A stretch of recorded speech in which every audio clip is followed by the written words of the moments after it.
اہم خبر شامل کریں گے۔ تھریسا میں حکومت کی مشکلات کم نہ ہوئی۔ اپوزیشن کے بعد برطانوی حکمران جماعت کی 3 خواتین ایم پیز نے پارٹی چھوڑنے کا اعلان کر دیا۔ پارٹی چھوڑنے والوں میں ہیڈی ایلن، سارا وولسٹن اور اینا سوبری شامل ہیں۔ منحرف اراکین کا کہنا ہے کہ انہیں تھریسا میں کی پالیسیز پر اعتماد نہیں رہا۔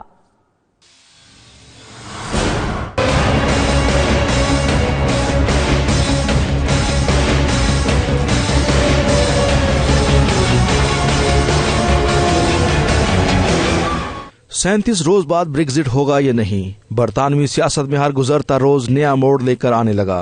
اپوزیشن جماعت لیبر پارٹی کے ارکان کے استعفے بارش کی پہلی بوند ثابت ہوئے، جس کے بعد حکمران کنزرویٹو پارٹی کی 3 خواتین اراکین بھی مستعفی ہو گئیں۔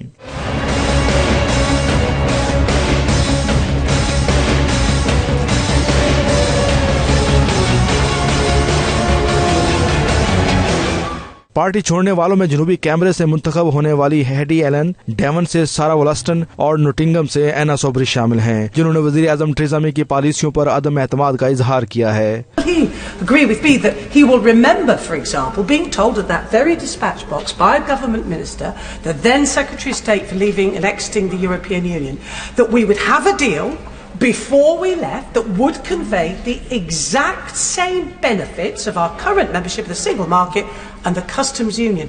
That's what's troubling people. This is a blindfolded Brexit. That's why people won't vote for it. So is that what you have been explicitly told? I'm sorry, I must move on in a minute to other colleagues, but I think that's a really important point. Have you been told by the European Union that you would have to reopen negotiations were you to hold a referendum based on your deal? وزیر اعظم Theresa May نے ساتھیوں کے اقدام پر افسوس کا اظہار کیا ہے۔ ان کا کہنا تھا کہ یہ وہ افراد تھے جنہوں نے سالوں پارٹی کی خدمت کی اور وہ اس پر ان کی شکر گزار بھی ہیں۔